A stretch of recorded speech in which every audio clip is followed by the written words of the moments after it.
kami tentang elastisitas permintaan dan penawaran. Elastisitas permintaan dan penawaran adalah konsep penting dalam ekonomi yang membantu memahami bagaimana konsumen dan produsen merespons perubahan harga. Elastisitas permintaan mengukur sensitivitas jumlah barang yang diminta terhadap perubahan harga. Jenis elastisitas permintaan. 1. Permintaan elastis. Permintaan elastis terjadi ketika perubahan harga menyebabkan perubahan besar pada jumlah yang diminta. 2. Permintaan inelastis.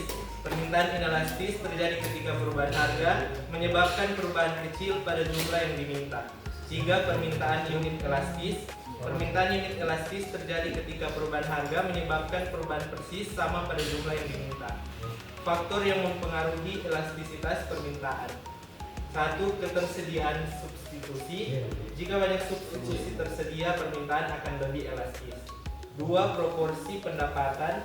Jika barang tersebut merupakan proporsi kecil dari pendapatan, permintaan akan kurang elastis. Dan yang terakhir, waktu. Permintaan cenderung lebih elastis dalam jangka panjang karena konsumen memiliki waktu untuk menyesuaikan kebiasaan mereka. Elastisitas penawaran. 1. Pengertian. Elastisitas penawaran mengukur sensitivitas jumlah barang yang ditawarkan terhadap perubahan harga. Rumus. Elastisitas penawaran sama dengan presentasi perubahan jumlah ditawarkan persentase perubahan harga. Jenis elastisitas penawaran. 1. Penawaran elastis. Penawaran elastis terjadi ketika perubahan harga menyebabkan perubahan besar pada jumlah yang ditawarkan. 2. Penawaran inelastis. Penawaran inelastis terjadi ketika perubahan harga menyebabkan perubahan kecil pada jumlah yang ditawarkan. 3. Penawaran unit elastis. Penawaran unit elastis terjadi ketika perubahan harga menyebabkan perubahan persis sama pada jumlah yang ditawarkan. Yang berikut adalah faktor yang mempengaruhi elastisitas penawaran. Yang pertama, ketersediaan faktor produksi. Jika faktor produksi mudah diperoleh, penawaran akan lebih elastis. Yang kedua, waktu. Penawaran cenderung lebih elastis dalam jangka panjang karena produsen memiliki waktu untuk menyesuaikan produksi. Yang ketiga, teknologi. Peningkatan teknologi dapat meningkatkan efisiensi produksi dan membuat penawaran lebih elastis. Berikut aplikasi elastisitas dalam bisnis. Pertama, menentukan harga optimal untuk memaksimalkan keuntungan, mengembangkan strategi pemasaran yang efektif untuk menjangkau target konsumen. Dan terakhir, menganalisis dampak kebijakan pemerintah terhadap pasar. Kesimpulan,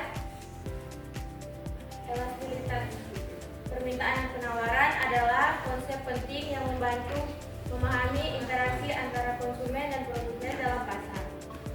Baiklah, itu adalah hasil diskusi dari kelompok kami. Jika ada yang ingin bertanya, dipersilakan. Saya ingin bertanya, apa yang dimaksud dengan elastisitas permintaan? Terima kasih. Perkenalkan, nama saya Adri Nusran dari kelompok 8. Saya ingin mengajukan pertanyaan, apa yang dimaksud dengan elastisitas penawaran? Baik, saya akan menjawab pertanyaan dari kelompok 9 yang ditanyakan oleh Serali, yaitu apa yang dimaksud dengan elastisitas permintaan. Elastisitas permintaan adalah ukuran seberapa besar perubahan jumlah barang yang diminta oleh konsumen ketika terjadi perubahan harga atau faktor lain yang mempengaruhi permintaan. Apakah dari kelompok sudah jelas? Baik, saya akan menjawab pertanyaan dari kelompok 5 dari Adriano Semeran. Apa yang dimaksud dengan elastisitas penawaran? Elastisitas penawaran adalah ukuran sebesar perubahan jumlah barang yang ditawarkan oleh produsen ketika terjadi perubahan harga atau faktor lain yang mempengaruhi penawaran. Ya.